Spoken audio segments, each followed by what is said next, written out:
up and fall. Rise above it all, meet all my challenges and search for my strength. I defeat them all, I'm never ever gonna hide no more. I come to love myself again. Yeah. For all the things I didn't know, the pain, the hurt, I let it go.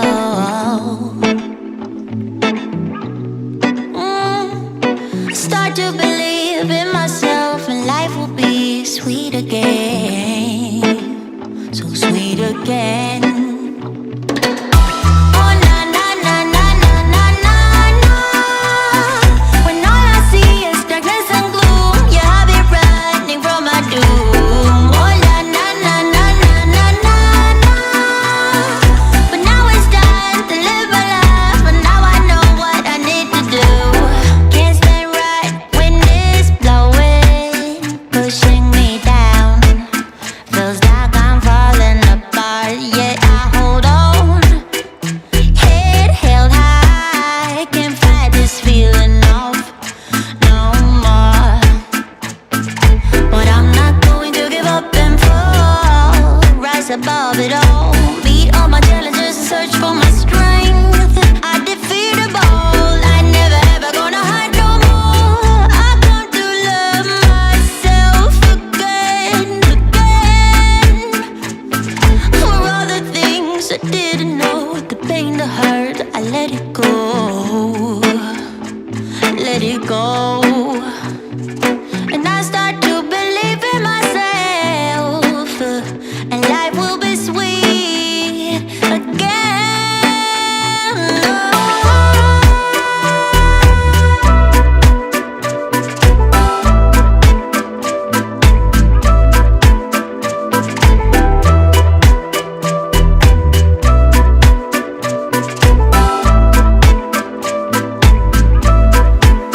Oh na na, oh na na na na na na na na.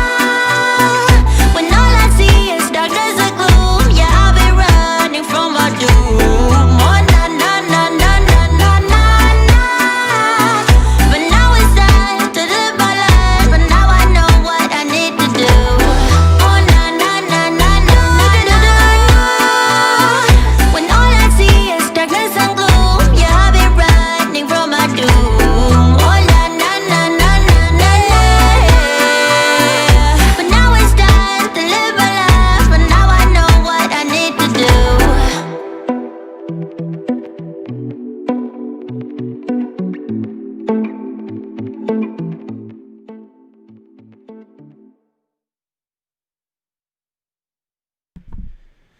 Good morning. Hello.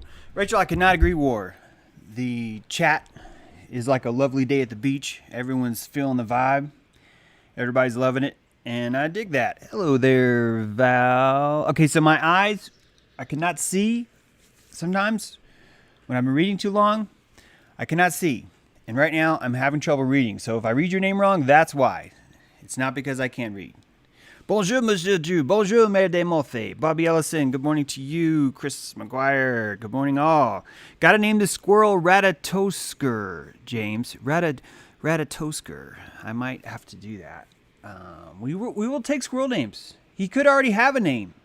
Has anyone considered he already has a name?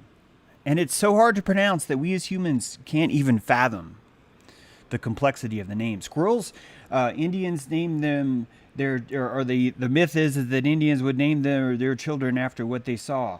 Squirrels name their children after where they hid nuts. And that's why 90% of the nuts hidden by a squirrel are never found. There's a missing child report coming in. Good morning, Nate Hinksman. Good morning, Farm Cat. Good morning, Gregory May. Bob, I like that name, Bob. Doug 202, Squirrel. Doug 209, Susan. Good morning, Susan. Lucifer, Nate, how dare you? How dare you, Nate? I would like for all of you to please confiscate Nate's belongings and persecute him as an herbalist. And yeah, I'm just kidding. Please don't do that to Nate. He's a good guy. Hello, Cindy Meyer says name a peanut. I think she's nailed it, guys. I think we might have to call him Peanut. He might have to do that. We'll see how it goes. That's right. It is James o'clock, and you guys are here. Thank you for being here. Guys, I don't want to start off with an ad, but I need your help. The live stream is not pulling it. It's not cutting it. If you were to add up the amount of time I'm putting in versus the amount of revenue, it's not cutting it for a daily show anymore. It used to be. And we could say that I failed that because I lost the interest of thousands of Zionists in one episode. All that's true. And it could get worse. It could even get worse. But I'm taking a few moments now to please ask if anyone would consider joining the tribe on Patreon right now. It would really help a lot. So many have been picking up and they're carrying so much weight already. Thank you guys for all those who want to do it. I would love to keep this going on a daily basis, but it requires research, it requires time, it requires calories, and I have to figure out a way to get land. I have to figure out a way to do things with life, and that requires fundage to do that. So thank you for all the awesome help that the show has been getting. That's why we're still going. But right now, I could really use some patrons. We have a tribe level. If you're not at tribe level yet, I would ask you to consider, even though you've already been a patron, please consider upping your pledge, please. Because if everyone on Patreon right now was at least paying for the tribe, this show would be freaking golden. It would be a full-time gig. It would be something that would be very easy to keep pouring more love and research in and all the other stuff that comes with it. So I will ask if you guys could consider that. I really appreciate it. Thank you for everyone who's joined the dojo. That's funding these after shows, these one-on-ones. It's not really one-on-one. It's more like group talk. But those are going really well. We had 26 people there yesterday, 34 people the day before. It's usually around that number.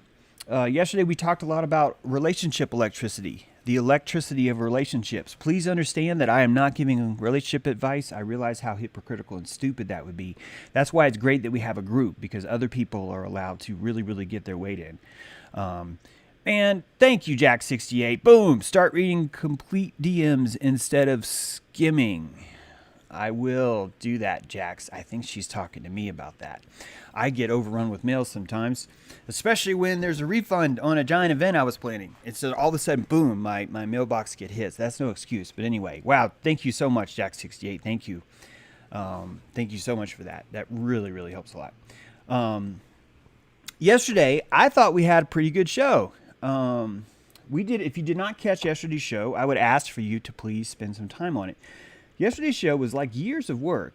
I'm not trying to say that years ago I said, I'm going to do a live stream. But a lot of that stuff about what happens when you die, about the pineal, about the process of epiphany itself, the chemical process, which we discussed yesterday, really just takes me to a whole new level of where I want to be, how I want to understand things.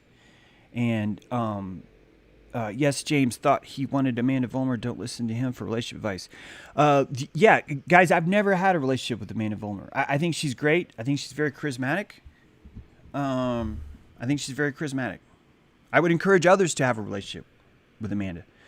But it's I realize that because we're on camera, it's like you guys should be a couple. I don't know if everyone knows that. I don't know if anyone's actually put the smell into it. There's a smell test that all relationships need. You may think that you like someone. This is why I'm really, really freaking out about online dating, because all these people are dating online, but they never get a chance to smell each other. The olfactory is so much more about relationships, because that's how your keel meets with another keel. So it's sort of weird for people to be saying, oh, you guys should be together, when you just don't know. You really just don't know.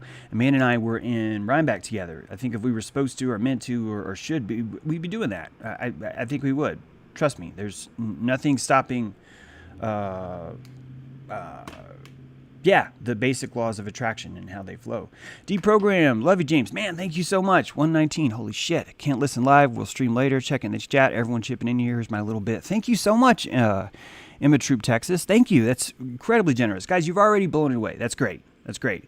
And if this was, if we had more of those Patron Tribe members or the Dojo members, we could just roll. we could just go. So thank you guys. Yeah, exactly, Star Sorcerer. Very nice. Thank you so much, Deprogram. I encourage everyone to check out James's video, by the way. He's been in the dojo. We've been doing some cool stuff. A lot of us are. Silver's got one coming up. I look forward to showing you guys too. So yesterday, when it came to, so are we done? Are we finished talking about love and relationships? And I mean, it's fine. We can keep talking about it. There's not at all trying to say birth control messes up women's sense of smell. Occultist Society Bear. I could not agree more. Birth control changes a woman into a commodity. I realize I probably shouldn't say that because so many people are on birth control. But when a woman enters into birth control, she sees, part of her will see herself as a commodity now. She's a commodity that offers a different service now. And I realize that we're like, oh, you can't say that. Women's lib and all the. Hey man, lib all you want. Woman is in charge of her body. If she wants to do whatever she wants to do with it, she's going to do it. Has it stopped us? Has any of us objecting to what a woman might do with her body or to what a man might do with his body? Has that ever stopped any of them? Have any of us ever said, you shouldn't do that with your body? Of course not. It's part of why we're here. It's part of what we're here to learn. And so, yeah, I would agree with that. But what the fuck do I know? Because I don't have a uterus, right? I don't have these things. So even suggest things like that kind of shows you where I'm at with my mentality or whatnot. But it is sad. So much of Babylon bribes the woman into being a man, putting on a strap on, and bribes the man into being a woman, kicking his ego out the door, cucking himself, tucking his between his thighs, and walking out there and taking one for the team. This is what Babylon does. It's twisting you. The question is, are you ready to wake up? Are you ready to wake up? Which brings us to the episode 142, The Great Awakening. Some of you guys have been waiting for this Great Awakening for a long time now. Some of you have been certain that you've seen it coming. Some of you might even still be looking at it now, going, there it is. I can see that awakening. I can see that happening right now. And each of us have these cycles. It's like a sine wave where we feel more confident that things are waking up, and then we fall apart, and then we feel worse. We're like, oh, things are getting worse. They're not getting better. And this is the natural process of your healing. About 6 years ago, I had my face peeled off. It was this side. I had behind my ear, they cut an incision, and they cut it down here. Did a good job of it. And they physically peeled my skin off my face. They had to peel it up like this. And they had to peel it up to get to something that was right here, an important part of my tear duct. And that parotidiectomy that was done, when they pushed my face back on and patted it down, I had zero feeling in my face. I could not feel anything anymore. I could not smile. I could only flare one nostril. Let me see if I can do both now. Okay, so I've regained my ability to flare my nostrils, which is fantastic. But for like a year or two, at least 2-3 years, I could literally just feel nothing on the side of my face. I could slap it, I could stab it, nothing. And I was getting these phantom itches all the time. These itches that you couldn't scratch. There was no physical way to scratch them. You could scratch, but nothing would happen. And it went on forever. Well, it felt like forever, 2-3 years. It went on. And it was annoying, and I missed it. My ear was gone too, by the way. I couldn't feel my ear. I couldn't touch my ear and feel it. I can still feel, I think they feel the same now. But I used to not be able to feel my ear. So my ear and my face were dead to me. And my smile was crooked. It was fucking creepy. In fact, I knew right away that my charisma, quote, quote, my field, was completely changed by the way he saw me. People started to see me, and they saw, in my opinion, what was like a crooked smile, like this weird half-dead face. And it changed my life. It changed my perspective entirely. I was living in this different world now where I was like, it felt like that. It felt like that's how I was dealing with it. And the entire time, I'm adjusting to my new life. Everything's fine. And I'm learning to let go. I'm learning to realize I'm not going to be able to feel this. None of this is going to happen. And a peace started to kind of come over me when I just realized I just have to say goodbye to that. because I kept wanting and hoping. I hope I can smile again. I hope my nostrils will flare. Maybe I could even feel my ear one day. Gosh, Toto, maybe we can make it. It was that kind of thing. And as Gnome Digest says, nerves take so long to heal themselves. They do. And about 3.5 years in, something happened. There was this knock, this little tick. And it was always right here. It was always right there. It was just under the skin, and it was a tick. It was a little... And it was a tickle, and it would itch at the same time. And you would try and scratch it, and all I would do is tear the skin. Because I was trying, I could almost get to that scratch. I was literally trying to scratch my nerves, healing. My nerves were making the jump again. They were jumping from one circuit to the other, filling that spark gap with a desire to communicate, with a desire to awaken. And the most annoying pain began that day, and it was beautiful. That's right, Spacey. It was electrical. It was electrical. I was feeling the electricity of my body's great awakening. I could feel it. And it sucked. It sucked. It woke me up at night. It kept me out of focusing all the time because I just kept wanting to scratch it. And I learned all about, these trips of symmetry, where you can do like mirror things and you can scratch the other side of your face. I tried as much as I could to... Thank you, Maple City Sovereignty. Thank you so much. I enjoyed our talk the other day, by the way. Still thinking about that. It took about a year, about 2, maybe 3 years for it to finally awaken. And now I don't even feel it. In fact, I only remembered it now because of what someone said in the chat. I only now remember all that. I had forgotten all about that. I'd forgotten that all of that was a thing or that it was even happening. The point I'm trying to say is that the Great Awakening is that pulse. It's a pulse that cannot be scratched. It's a pulse that doesn't even have an itch you can touch. It's something deep inside you that needs to happen. And you want it to happen, but you know it's going to keep you up at night. You know that's what's going to happen. And I'm telling you that when you're in Babylon, that's what we're seeing all around. We're seeing this spark gap trying as hard as it frickin' can to jump from one to the other, to make that leap and to complete that circuit so we can awaken. And you, like me, have a neocortex. You have a brain. And this brain controls everything. It controls all the thoughts, all the motor functions, everything that happens in you, this brain oversees. It doesn't control, it oversees.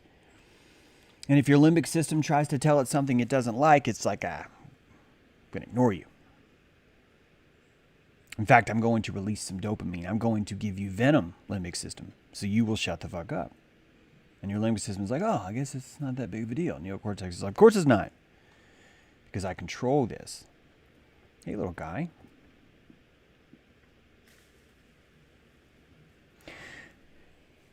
What I'm getting at is that you have an opponent to the Great Awakening. And it's not Luciferianism. It's not the Cabal. It's not the Cabal. It's not the Cabal. It's none of those. It's you. It's you. There is an itch inside you, and you want to scratch it. You want that scratch to be gone. You want everything to return to the way it used to be. You're ready for the awakening, but you're not quite ready for what it means. And what I'm here to tell you is that is what's happening to everyone systematically. And this has been happening for, I would say, 40 years. I think that if you were to track back the Great Awakening as a movement, you would find that it goes at least 40 years back. I bet you 30, if not 40. Pre 9/11. The pedophile stuff had its birth in England. You know that, right? The entire idea that there is a cabal run by pedophilia received its traction in England, and it had a lot of traction to run on. It had bona fide pedophiles to build off its back. It had a system in place that's there. And what I'm trying to tell you today about the Great Awakening is that we need to be careful about what we scratch. We need to be more vigilant now than we've ever been when it comes to what the truth is telling us, to what the truth means. And when I say vigilant, I'm downright talking about doing things that are difficult for you, lifting weight that no one else will lift, struggling to push boulders up hills that no one else would want to push or would ever push. And that the salaciousness is so bad that there's literally no reason to even want to strive for this. I think that the Sex Pistols singer calling out Jimmy Savile, Owl Luminaries, Tetragrammaton, is exactly what I mean. And the fact that he was banned from BBC for it actually helps the itch. It doesn't hurt. It helps the itch. Because in Babylon, when you silence someone, what you truly do is you raise their voice. You escalate them. And if you can get everyone in Babylon to suppress someone at the same time, you end up squeezing it to the top. It becomes the largest story in the world. All of us know this. This is exactly how it's always worked. But because we want to scratch so bad, we are willing to extend that trust and faith to our fingernails and know that they will get it right. Hey guys, sorry, I thought the little guy's still shy. And that truly is what's happening with the Great Awakening.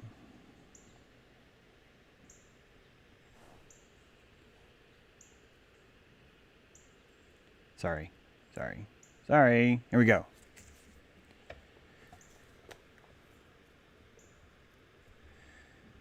I need to put up we need to get more drama with this guy. But here's the drama we need. 10th of February, 2018. JFK prayer from Q. I'm about to read you what I think is the most sinister form of manipulation that has ever befallen our country. And some of you might even find it inspiring. Some of you might even find it touching. Some of you might have found this touching as much as I did. Tell me if you found this touching. Rest in peace, Mr. President, JFK. Through your wisdom and strength, since your tragic death, patriots have planned, installed, and by the grace of God, activated the beam of light. We will forever remember your sacrifice. May you look down from above and continue to guide us as we ring the bell of freedom and destroy those who wish to sacrifice our children, our way of life, and our world. We, the people. This is a prayer said every single day in the Oval Office by the JFK secret societies. Where we go one, we go all. QAnon.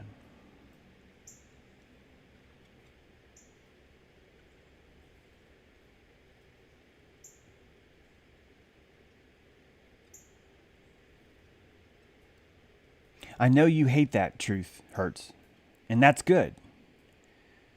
But let's go past the hate, and let's try and look at the compassion that's here. As Jack 68 says, they want to invoke emotion in order to gain your empathy.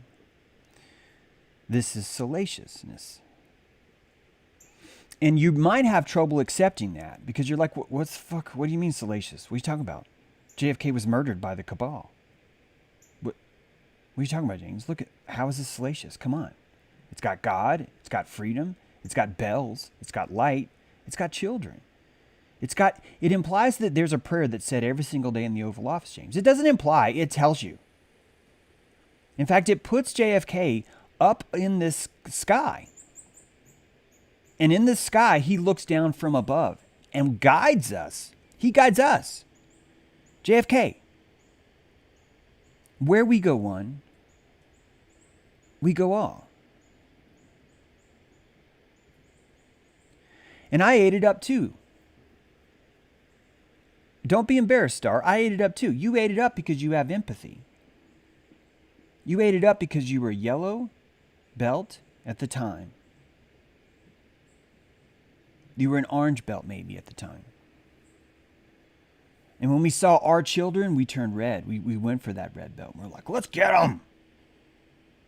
Let's get them. And on that red belt, what did QAnon say? Red wave. Red wave, red wave, red wave. And he told you how important it was that everyone vote red. In fact, he named off a bunch of pedophiles and they were all Democrats. And he painted the picture that if we were going to save the world or the children, we had to vote Republican. And he painted the world that in 1968, I'm sorry, I know I should know this date. I know it was November 11th. Maybe not 11th. JFK death. What year was that? 63, sorry. 63. November 22nd, 63. And he wants you to believe, this wants you to believe, that 63, 2020, 63 is 37 years, 37 years, plus 20 is 57 years. And this is telling you that for 57 years, every single person of the military, of the government, of the Republican Party, of God, of salvation, of Zionism, has been fighting for 57 fucking years, waiting for Donald Trump to be elected and defeat all the other cabal candidates.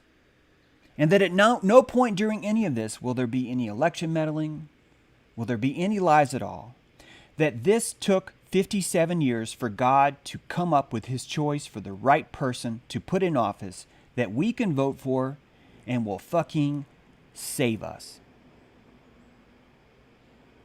And when we are saved, I want you to remember what happens. We go back to the way it was before. That being saved means all of us go back to 1963 on November 21st. And we get to litter in the park. We get to blindly support any war we want. We only have to choose between one of three media. And literally every decision is given to us and told to us. What we think, what we eat, what we drink, the medicine we take. We are injecting, we haven't even begun to inject people with swine parts. We're still injecting them with polio. And the entire time, they are trying to convince you that the problem is not DC, that the problem is not government. The problem is the pedophiles in the government, that it took us 57 fucking years for everyone in the military who has a gun by their side to finally get their shit together enough and start writing down names in secret. And we still can't tell you yet. We still cannot tell you yet. But my God, we're going to. But we can't tell you yet. In fact, we're going to need to lie to you a little bit more. We're going to need you to go ahead and scratch through that skin and find that source of electricity and fucking kill it.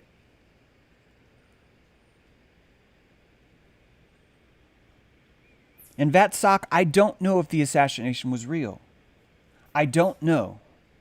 The reason why I don't know is because the people who told me it was real told me polio was real long before. The same people that told me that was real are wearing masks right now. The same people that told me before are insisting that QAnon is just beginning. And what you saw last 2 years with QAnon is a pre-show.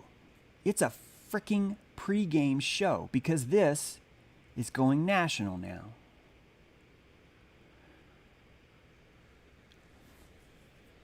And I don't know if everyone here understands what that means, because I don't know how many of you saw the zealousness of QAnon. And I don't know if anyone sees that although the story is claiming that Twitter is cracking down on QAnon, the truth of the matter is QAnon is cracking down on QAnon. And that literally anyone who tries to imply, suggest, say, or link QAnon to Zionism or to Kabbalism is the one who's suppressed. They're the ones that are removed from the debate. And I know this because I lived through it. I live through it still.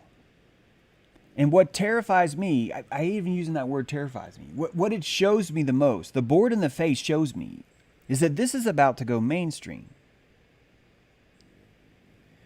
This whole thing is about to go mainstream. And when it goes mainstream, the only thing that will ever matter is diddling kids. And it won't even frickin' matter if it's real. Because what will become more important than its reality is the virtue signal that's required to be secreted from that. And that same virtue signal you saw with Pizzagate, the same virtue signal you saw with Weiner, with Uma, with Clinton, with Epstein. And it's the exact same thing you're going to see all over again, but on a mass populist scale, with the main media running it. They're going to run it now.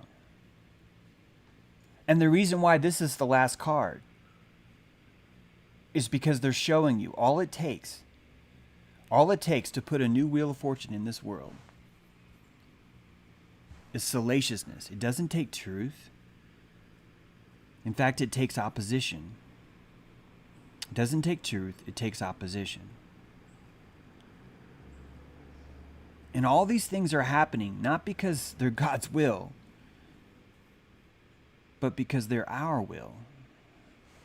We want those to happen. We collectively want those to happen. Collectively.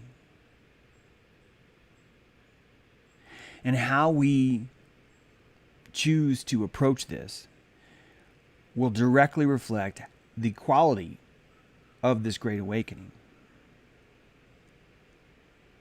Are you going to rip through the skin? Right? Or are you going to let it heal? Are you going to let this happen properly?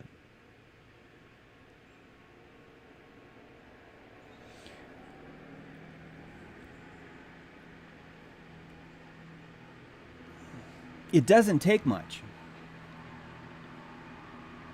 Millions more people believe that this guy is JFK Jr.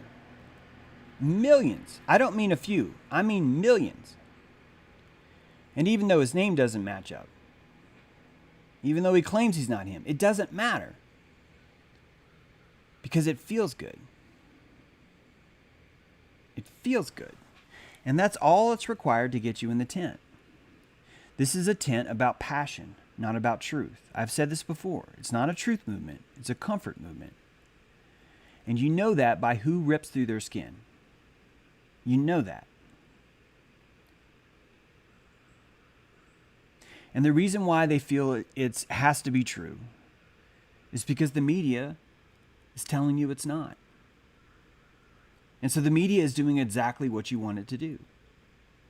They're creating the exact framework you need to destroy that, to destroy you. And you think, well, no, the media is always trying to lie to us about things that make us feel bad. They would never lie to us about something that makes us feel good.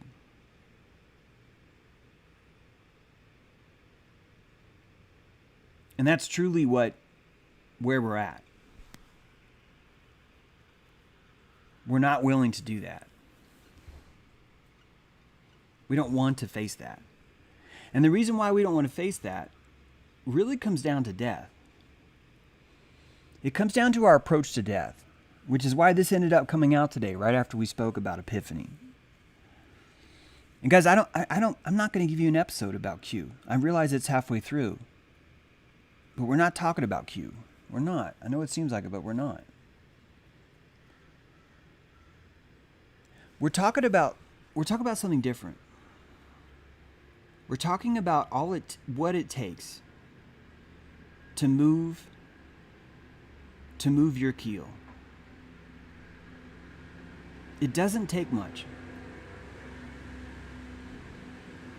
Here's Pamela Anderson visiting Julian Assange, the man she loves in prison. Here's Julian Assange with a kitten. Here's Julian Assange being arrested, but somehow being allowed to carry a book by Gore Vidal, exposing the national security state.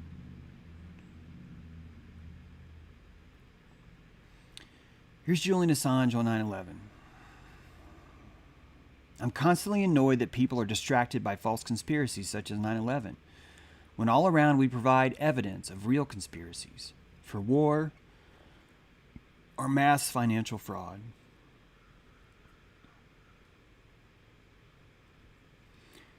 And every single thing that you saw that came out of WikiLeaks came out of Breitbart.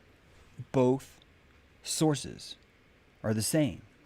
Both sources utilize the same nest, the same blackmail, the same files. Both sources were accessing Wexner, Les Wexner's files. Wexner owned Epstein. He owned, by extension, he owned Wiener. And by extension, they had a part in the Clintons themselves. And all of these are traced back to Mossad. And just yesterday, someone goes, well, how can you prove that Epstein was tied to Mossad? And it's... Fuck, guys. Fuck. Maxwell and Hoffman, two of the most shittiest, evilest publishers that have ever existed. Both of them have been convicted for felony counts of fraud, massive fraud. Both of them have been linked to Mossad heavily. Both of them were backers of Epstein. Both of them. Maxwell was his fucking mentor. And Epstein didn't have $1 billion. He didn't. The $1 billion was there to make people think. You gotta come in here. Look, it's right here. You're on the keyboard. Now you're on the keyboard. Look, come here. Look, what you got there. Now go away. That money was a front. It was a shell corporation. And Lex Wessner will never pay for this because 11 years ago, he knew this was coming. 11 years ago, he stepped out. He goes, I'm not doing Girls on the Run anymore. I'm not doing American Eagle Outfitters. I'm not doing Victoria's Secret. I'm out. I'm out. Because I'm cashing these fuckers in. And that's what Bill Clinton in a dress is. That painting of Bill Clinton in a dress is that contract for that human. But we don't want to do that because we want to believe in Seth Rich.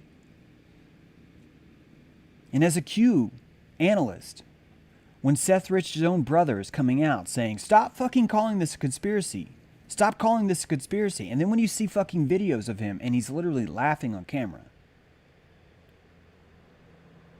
It's only because I want the truth, not comfort, that I'm able to see that. And when I see that and I tell people, that's where the comfort movement separates from me. And that's why I have to start the show going, hey, will you guys please join my Patreon? I have to do that. Because this is not a comfort movement for me. And I wanted to believe in Seth Rich so bad. If you were to go back to my tweets, you will see some of the most heartstrings, some of the deepest plucks of my heartstrings came because of Seth Rich.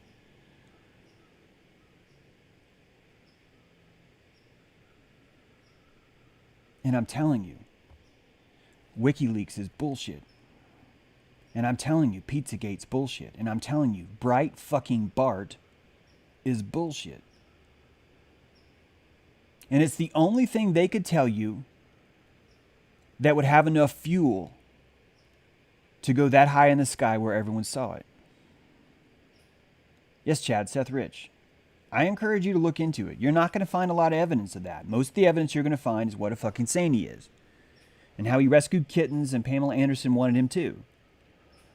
And why would you not think that? It's sexy as hell to think that. It takes a lot of calories to look past it. It takes a lot of calories to start to realize voting itself is consent.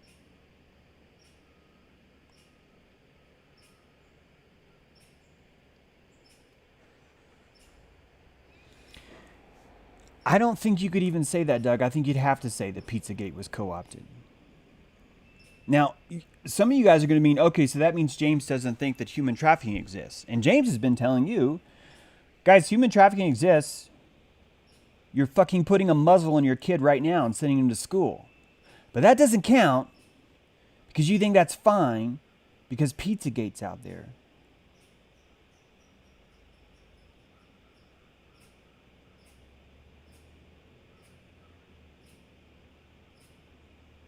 The problem that we have is that we think everyone who wants to be in the media is there for truth. And they're not. Most of the people that are in media are there for voice.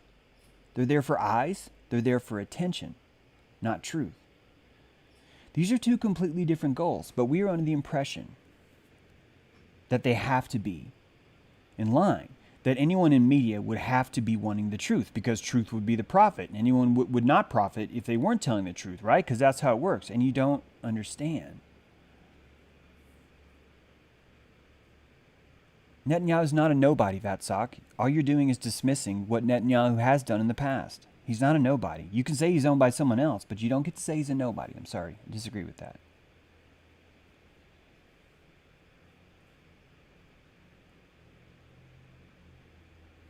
The truth of this is going to be awkward and unfun and boring, and it's going to have a lot of details in it that you don't want to look up. That's the truth of it. And as long as those details can get more complicated, you will lose yourself in that fight, and you will gather to someone else. You will look to someone. Like Del Bigtree, you will look to him. Like anyone else, like James Drew. You will fucking look to anyone else and go, can you simplify this? Can you make it easier? Can you make this more palatable for me? Can you make it more salacious? And I've learned to smell salaciousness now. Not all the way. I can't do that in people. I can do that in stories. I can smell the salaciousness right away and go, this person's fucking lying to me. This story's lying to me. And I've done it so much that I noticed that I'm actually waking up on the wrong side of the bed because I'm waking up on the side of the bed that says, stories are not here to lie to me. That's the thing that keeps me in this fucking game that I've had to stop. That's why we don't cover a lot of current events here. That's why my numbers suffer. If I was to cover more current events, I would have more numbers.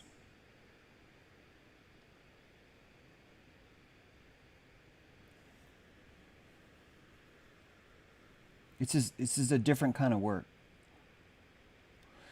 And honestly, I think it's lazy for us to assume everyone's controlled and everyone's secretly this or secretly that. I think everyone's motivated. I think everyone's just motivated by who they are, what they want, what they can do. And everyone's just trying. Everyone's just trying. And they're trying for eyeballs more than they're trying for attention. I mean, for righteousness. They're trying for eyeballs.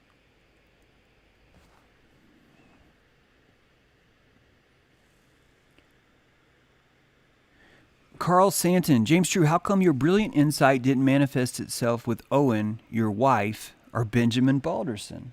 That's fantastic, Carl. So my brilliant insight didn't manifest itself with Owen because he gaslit me. He told me how fucking great I was. And I respond well to someone telling me how great I am. So that is why my insight failed. In fact, didn't I like 3 sentences ago just say, guys, I'm good at smelling this with news, but not with people. It's funny how I'm addressing these questions before you can even fucking ask them, Carl.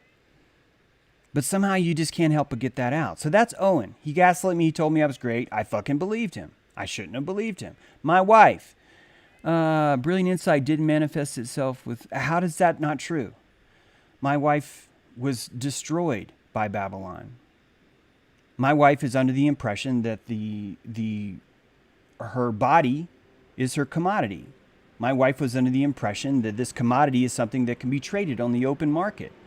Because my wife felt this way, she felt like everyone else was a commodity too. So how did that manifest itself? I tried to save my fucking wife from Babylon, and I failed. How is that not manifesting itself? Manifesting it would be me hanging out with you, Carl, next to you on your fucking computer, squirting all over the screen. Because you're afraid to try. Because you're too much of a Babylon bitch yourself, as you've got that thing tucked between your thighs so deeply that you can't understand. That you're not here to win. You're here to fucking try. And I tried as hard as I could with my wife, and I fucking failed. Benjamin Balderson, what did I even do? You saying I should have seen beforehand that he was going to have communication problems? All right, fine. But why? Aren't we supposed to have communications problems with each other? Couldn't we argue that the reason why we're here is to have communication problems with each other? But you can't, because you're too sold on the idea, we need victory. Unless you win, you're a failure. And that's called germ theory. That's called fucking Zionism. And Carl, that's why your dick is stuck between your thighs right now. And it's stuck. It's stuck. It's pushed way up in there. And that's cool. But guys, we're not here to fail. I mean, we're not here to fail or win. We're here to try. We're here to learn and try. I made a bad call. I just made a bad call with the last girl I was with. Fuck, I make bad calls with women. Why are you guys so fucking surprised? Who here is surprised that I make a bad call with women sometimes? Are we that fucking nuts?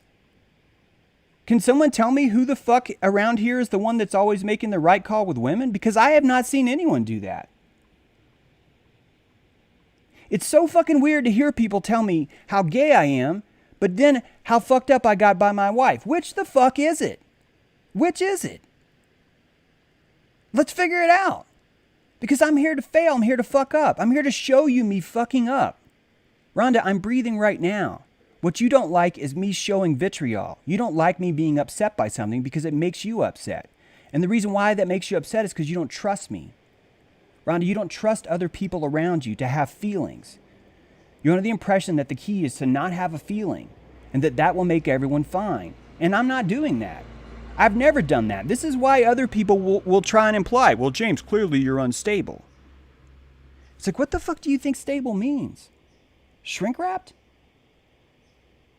Is the answer for me to let Josh just hide that comment from Carl and just move on? Is that our answer to every fucking thing in the world? If someone throws a tomato, you should just move on. Because if you were to respond to that, all you're doing is showing everyone how evil you are. That's the stupidest fucking thing I've ever heard.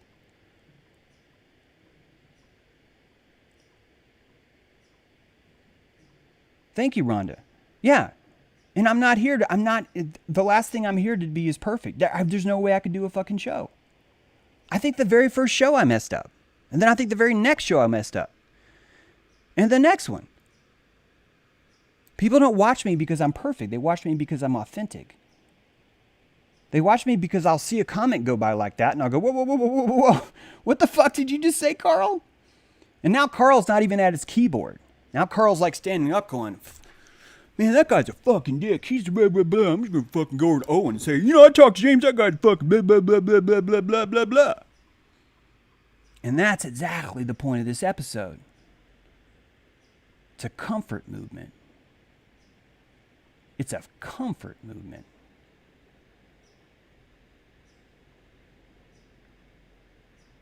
And there's so few of us still alive. There's so few of us that don't look at ourselves like commodities right now. Commodities. And a commodity has to be perfect. A commodity has to have a sticker on it. A commodity is thrown out if it's not performing as expected. And I'm not a fucking commodity. And the women that I love are not commodities. And when I catch a woman trying to be a commodity, I try and fucking change that. And if I fail, great. Because that woman spends the rest of her life knowing there was a man out there that tried to change that. Even if she can't see it, I don't give a shit. I didn't do it for her. I did it for me. I do this for my universe, not yours. It's Carl, the one who's pretending like, I'm just here to help everyone else. I'm very selfish and very meek, and I'm just here to sacrifice myself for the greater good because I'm good. I'm God. God kissed me and said, here you are. And so I'm just here to do everything for everyone. No, I'm here to make my world better. My world means I'm surrounded by women that think they're commodities. And I'm attracted to that. I'm attracted to the redemption. I've already I talked about this Friday. I told you guys how hot I think a redemption scenario is. It doesn't matter who you are. If I think that I can redeem you or turn you away from the dark side, I'm fucking in. I'm like, I got my lightsaber, all of it. I'm just like, whoa, hello, woman. Whoa. I'm all fucking ready for that fight. I want that. Who the fuck wouldn't? It's Carl, the one that's like, well, I would go for her, but I might lose. So I'm going to go for this guy that had a fucking sex change because I know he'll be with me the whole time. And while I'm there going, oh, I'm Carl, I've got it all figured out. You can never mess the fuck up. I want to fail.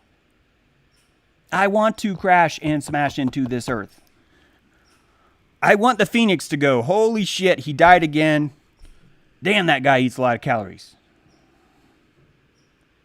And we can't get there if we have this bullshit over each other where everyone has to be perfect, where everyone has to have all this stuff figured out. Where we have to go, as Nate says, go fucking fluff everyone before their show.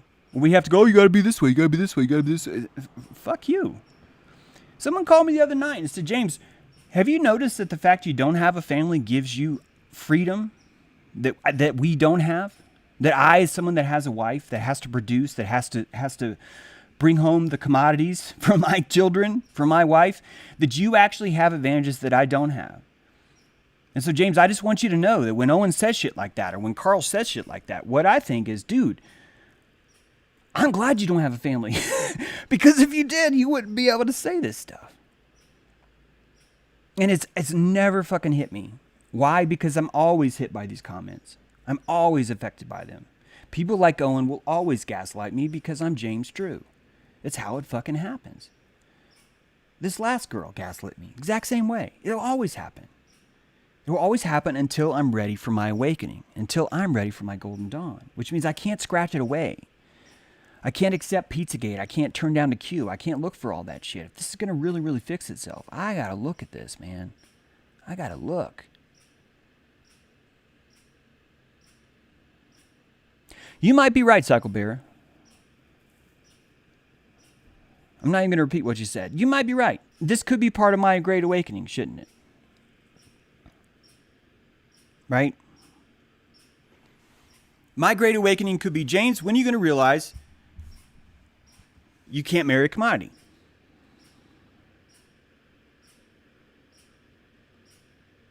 And maybe I'm supposed to go to the grave with this. I don't even mind. Guys, I'm going to fucking die. And that's the difference between me and Carl. The difference between me and Carl and Owen is that I know this is happening. I know it. I'm not even afraid of it. If you crash enough, if you crash so hard and you're constantly crashing all the time because you're trying different things that are way beyond your league, something special happens. Something special happens. Not only do you not fear death, you don't fucking mind. And that might sound creepy to some of you. In fact, it probably sounds creepy to a lot of you. But the ones who get it fucking know exactly what I mean. They know exactly what I mean. And that changes your entire fucking perspective on why you're here, what you're doing, and why it's not only okay to fail, but it's literally the only way you are showing God that you were trying as fuck down here.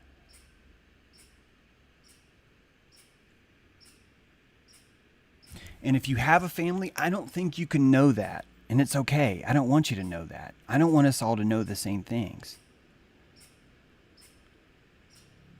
But when you live alone like me, and you're surrounded by people that tell you how awful and evil you fucking are for putting thought into shit, When you keep dating women over and over that fucking abandon you because you're trying to set up this redemption ceremony with you.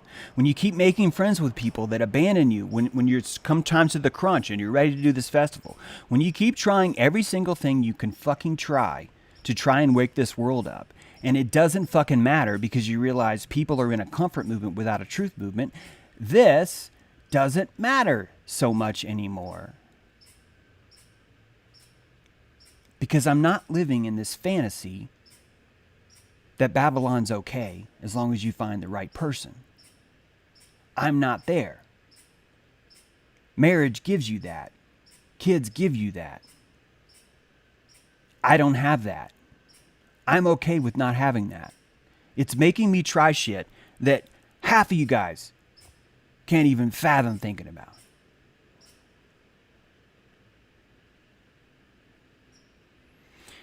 When you can approach death like that, when you can have that, it's not lackadaisical. That's not what I'm talking about. I'm not talking about fucking Kill Bill. I'm not talking about Uma Thurman walking into a fucking church with a sword. It's not what I'm talking about. I'm talking about when you notice that you fear fucking up your chance here more than you fear death. You are cooking with gas, my friend. You are ready for my campsite. You are ready. And that is a spirit that is so desperately rare and hard to find. It's so desperate and rare and hard to find that when a woman sees it in me, she's like, fuck that guy. I'm looking to be this comfortable here. And it changes your entire flavoring. Everything that you do, think, and say in this world changes because of that flavoring is different. I think that's why we bond, Catherine, with you on that, James True. I think that's why we bond. I feel an electrical connection to certain people. That's why I called you, Catherine. Because I was like, she seems to get it. When I say get it, it means me. My perspective on the world. And I will get over this addiction to commodity women.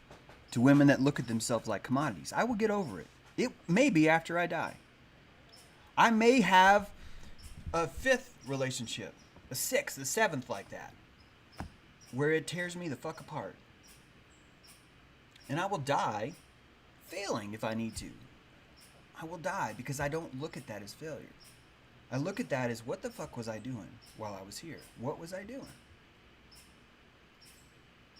And that is part of this death thing I'm talking about.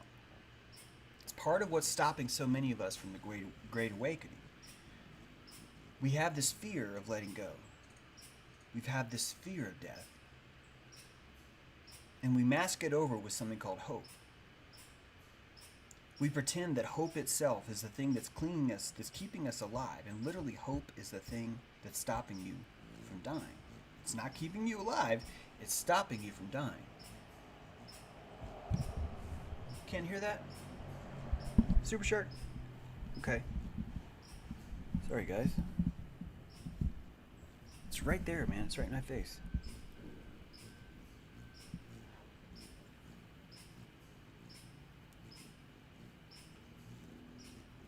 What I said, magnetic. Josh, tell me if you can't hear me. Test, test, test, test, test. Sorry, guys. Test, test, test, test, test. Can't hear you? Okay, people are saying they can't hear me. No one can hear me now. Okay. Fuck.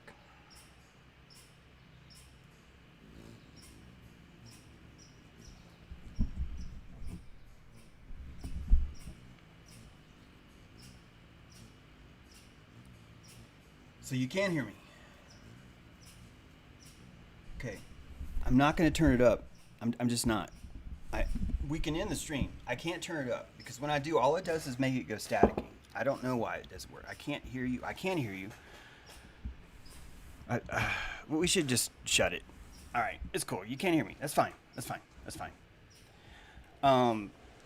I don't know why you can't hear me, guys. But if I turn it up, all it's going to do is look. I'm not going to run a webcast like this. I'm not going to do this. There's no fucking way. I know you guys have told me, oh, you have to do it that way because I work and I do this and I do this. And I can't do this. There's no way I can do a webcast like this. I don't want to listen to this.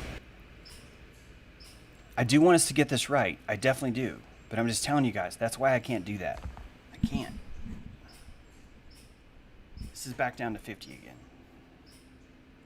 I am talking to the mic magnetic.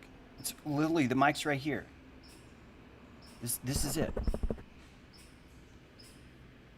Is he joking? No, I'm not joking. I'm getting all these comments telling me I can't hear. So, sorry. Now it's too loud, turn it down. Exactly. Yeah, I know, my ears. I get it. I know. Sorry. You feel you instead of hear you. Thanks, Jason Day.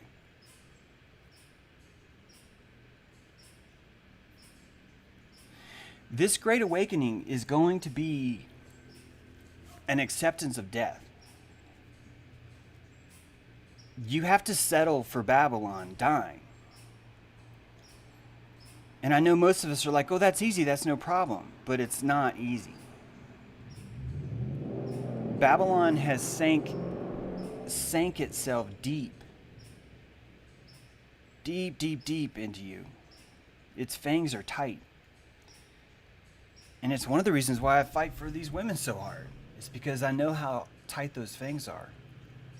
Do you understand? A thing that keeps woman in Babylon is her commodity. Babylon turns her into a commodity and she stays. That's what the word hegemony means. Right? A woman trades up. And she trades up because she's in Babylon. Because she's fallen for Babylon. You could say men do it too. That's cool. I'm not trying to say... I just think that the Babylon tempts men differently, is all. Babylon tempts men more by shaming them, by telling them how bad they are. Babylon tempts women by telling them how much more important they are. Babylon puts women on the pedestal and men in the pit. And I'm a guy in a pit who falls in love with women on the pedestal and says, if you could find redemption in me, even though Babylon sees me in the pit, I would find redemption from you, even though you're being abused on the pedestal. And each of us would bring ourselves back to a flat earth. We would find ourselves back on a stationary earth. And that's why I'm attracted to that. Because guys, it's not that I haven't had opportunities. It's not. And I realize we can be, oh, God, fucking arrogant, whatever. I realize that. I'm just trying to say, the opportunities that I want are more about this redemption fetish. It's a fetish. It's a redemption fetish I have.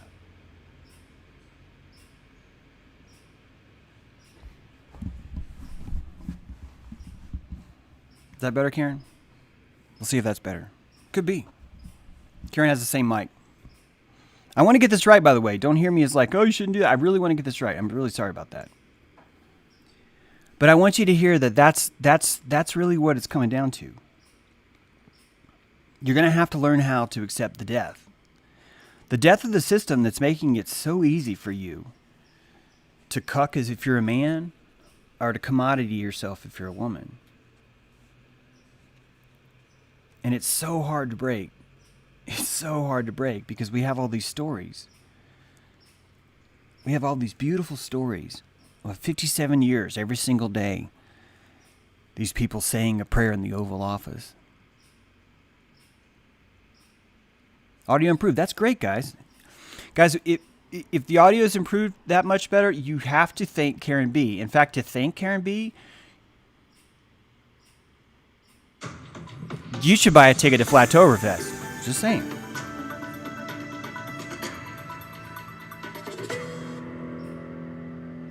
That's all I'm saying. You should just consider that.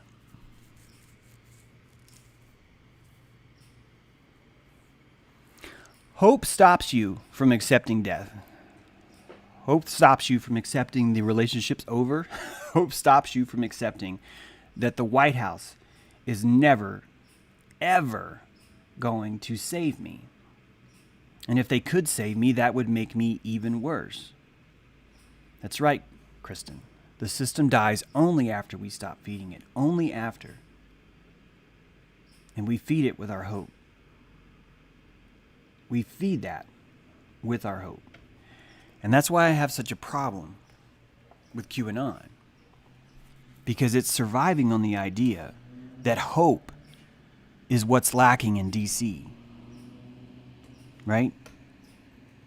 That's what, hey, don't take that one. God, that guy's clever. They're selling the idea that hope itself is what fixes DC. The DC's fine. It just lacks hope. And that's what's messing it up. Hey, Josh, can you put a link in there to Flattoberfest? It's flattoberfest.com.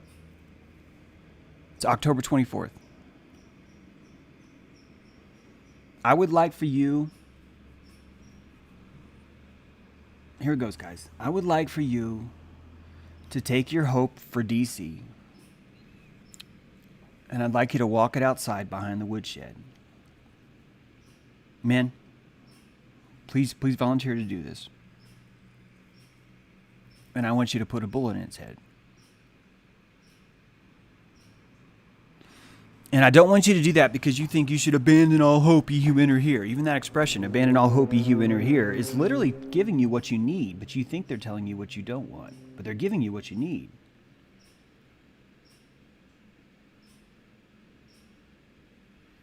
The moment you put that bullet in hope for QAnon and for DC, the moment you do that, your world changes overnight. At the speed of light, it changes. It is part of Wetiko. Excellent point, Hugh. Q is part of Wetiko. It's the same thing. The moment you put that bullet in your head is the moment your life turns different. It becomes more powerful. It becomes more sovereign. It becomes harder.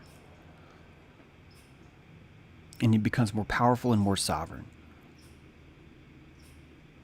And the very, very, very first thing that a commodity woman will do is hate it. She will hate it. And the very, very, very first thing a cucked man will do is he will hate it. He will go, you want me to plant a carrot? Thanks, Josh. Tickets to Flattoberfest 2020. There's a link for it. We have to go through the withdrawals of Babylon. And you have to go through the withdrawals the moment you finish putting a bullet in the head of hope behind the woodshed. The only place... Hope doesn't belong anywhere, actually. Faith belongs somewhere, not hope. Faith. Hope means you're broken and you need something. Faith means you have power, regardless of what's happening. These are two very, very different words. And Karen B says she has faith she will see you there, not hope. She has faith. And that's where we have to be to get past Babylon. We have to get past that. And the first way to get past it is you got to take your hope behind the woodshed and you got to shoot it in the head. And that is fucking not good. No bueno. That's me writing the letter to this relationship, going, well, it just seems like maybe the distance is caused by something else. And none of that's all bullshit. It's all bullshit. And the sooner I can accept that, the sooner I can put that bullet in its head, the sooner I can move on. The sooner we can begin to celebrate Babayland, not Babylon. No Libab, right? The land of milk and honey as it should be, where Wetiko doesn't exist here anymore. Yeah, it's the same thing, luminaries. Wetiko, Wendigo, Wetiko, all of that. It's most Native American tribes, most Native American nations who didn't even know each other had the exact same word for it. And it's germ theory. It's Zionism. They didn't know what Zionism meant. They were calling it Wetiko. It was psychopathy, this idea that this land is inherently ours, but we have to clean it. We have to clean it first. And by cleaning it, we're sanctifying it, which means then we can live a happy, peaceful life. It's like all this peace, we have to rape it. Why is that? So we can have peace. And truthfully, that really is the meaning of Zionism. That's what's underneath that core. That's why you cut your genitals. That's why you shame yourself. That's why you tell yourself what a piece of shit you are all the time. That's why we commoditize women. It's all part of what all this dies the moment you put that bullet through hope's head. Because that hope is taking away the space where faith could be, where faith in yourself could be. And that's a strong, real prana, a real plasma. Hope, guys, hope is usury of faith. Hope is, I'm going to get faith now in exchange for something that is going to fucking happen in the future. And that's usury. And I don't care what religion you claim to follow. That's wrong. All of that's wrong. And that's part of what is lacking here in the wake up. That's why the Great Awakening's been happening for 40 years. And that's why it's been thwarted every time by something as simple as a salacious story like Seth Rich and Pizzagate and Uranium One. The very, very, very, very first story that WikiLeaks released was to tell you that elections were real. You probably didn't catch that. The very first story that WikiLeaks released was designed to tell you that elections are real. Anybody want to disagree with that? Speak up in chat. I will take your disagreements and I will address them. The very, very, very first story that came out of WikiLeaks was a suggestion that elections are real. And it did that by telling you they're trying to meddle with the elections. And Seth Rich lost his life trying to prove to you that they're trying to meddle with the elections. And none of you caught it. I'm sorry, I know I'm saying none of you, like some of you caught it. You know what I mean, guys. None of us caught it. There we go. None of us caught it. None of us caught it. Because we were so enthralled that someone died, that Seth Rich, who wore this American Captain America pajamas, we were so convinced by that we took the bait that elections were real. And we took the bait that elections are real because you would have to think they're real if you're going to believe a story that elections were meddled with. And the entire time, as much of a dick cheese Owen Benjamin is, he's got it right when he tells you that all they want is your consent.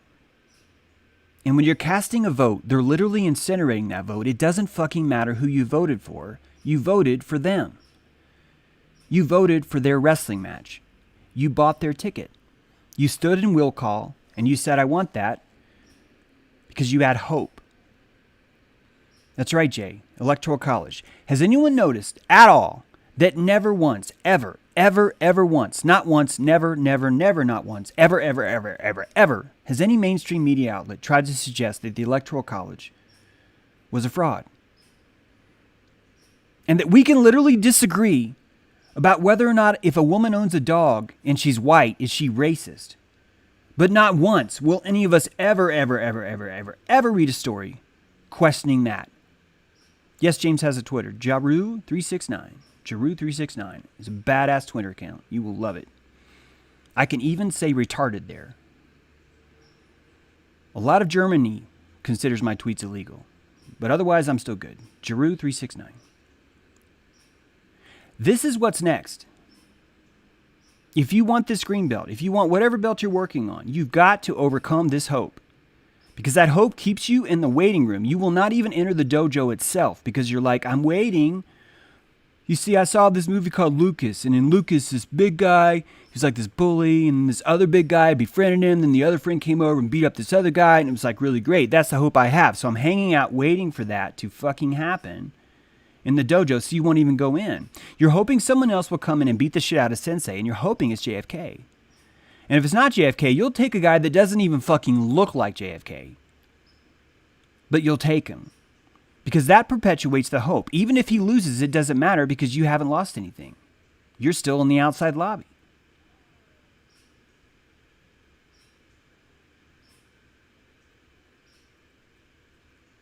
You've got to shoot that hope, guys. And you have to shoot that hope knowing that this is not you giving up on optimism. If anything, it's literally the opposite. You cannot cross through that portal until you're ready to let go. You know this expression? It's easier for a rich man to enter the kingdom of heaven than a camel to pass through the eye of the needle. There's a gate in Jerusalem called the Eye of the Needle. And in Jesus' time, camels could not enter that gate. It was too short. And they had all this extra weight on their backs. And because of that, they would have to remove the burden from the camel's back so the camel could literally crawl through this eye of the needle. And once inside, they could put the burden back on him and he was all set. And most of us don't even fucking know that story because we're sold on this Zionism. We're so sold on this idea that we cannot be doing well ourselves. That if we truly want to do well, we have to be doing shitty. And because when you're in that shitty feeling, you are going to respond to hope. That's what you will respond to. And it works that way because that's how the heart works. That's how we work. We constantly fall for that stuff. Guys, you got to kill this hope. It's coming out mainstream now. The entire mainstream's going to have this. The entire mainstream's going to believe that for 57 years, Clinton, all the Bushes, all of them were saying this prayer in the Oval Office. They weren't getting blowjobs with Monica Lewinsky. They were saying a prayer. Saying, we're not ready yet. We have to fucking bomb the Falkland Islands. We're not ready yet. We have to fucking plant all these landmines in Korea. Not ready yet. We have to fucking burn down Iraq. But it's coming. Hope is coming. It's according to this book, the Chronicles of Baron von Trump. We're not supposed to help right now. We're supposed to say this prayer. And it's the same shit I believe when someone goes, I do care about you. I do have dilation for you. Or whatever the fuck it is. Guys, it's hope that's making you believe this shit. It's hope. And it's hope that's stopping you from getting what you truly want. Which is something real. Real life is waiting for you. And all you have to do is put a fucking bullet in the head of hope. That's all you got to do. Because it's stopping you from moving on. It's stopping you from passing through that portal into the Great Awakening and beginning a whole new life. And you can't be scared. Not only can you not be scared, you're missing out on everything that's waiting for you on the other side. Everything. We have a dojo today. Anyone who's joined the dojo, you should have an email with an invite to that. Anyone who's on Patreon, you should see a link there inviting you to that. For the next 15 minutes, if you sign up for the dojo, I will send you a link. I'll be looking for your email and I can send you an invite into the Zoom room. We can talk more about this there. We talked about the electricity of relationship yesterday. I don't know what we're going to talk about today because I don't run those things. The dojo does. I would like to ask you all to please consider being a Patreon again, especially at the $19 level. If I could get those numbers up, this could be a regular full-time gig, and I'd be happy to do it. I love doing this. But if I'm not compensated, I can't keep hanging on that I'm going to meet this magic person one day that's going to fucking give me the land to try this experiment. That shit doesn't happen. We have to do this ourselves. And so I've had to get over my vitriol and my fear because everyone tells me, no, that's all you do is fucking beg for money, you dick cheese. Well, yeah, I'm begging you for support. If you want to help the show, please do. Help it. I'm doing this show because of the support I get. Otherwise, I need to find something else to do for a living, and that's fine. That's fine. We're all in Babylon, aren't we? So come join the dojo. And by the way, guys, I don't think I'm going anywhere. I think I'm going to get enough support. I really do. I freaking love the action of this tribe, what we got going on. We got a campfire coming up in 16 days. Lots of good stuff coming. So let's keep it rolling. You guys have a beautiful day. Release the lemons. Oh, hey, I think I can do that too, right? Distribute rewards. All right, 30 seconds. Rewards are being distributed. Let's play some outro music. You guys, kiss yourself. Tell Hope to fucking take a walk to the curb. Because you got shit to do. Right? James out.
you'll get there, I know you would.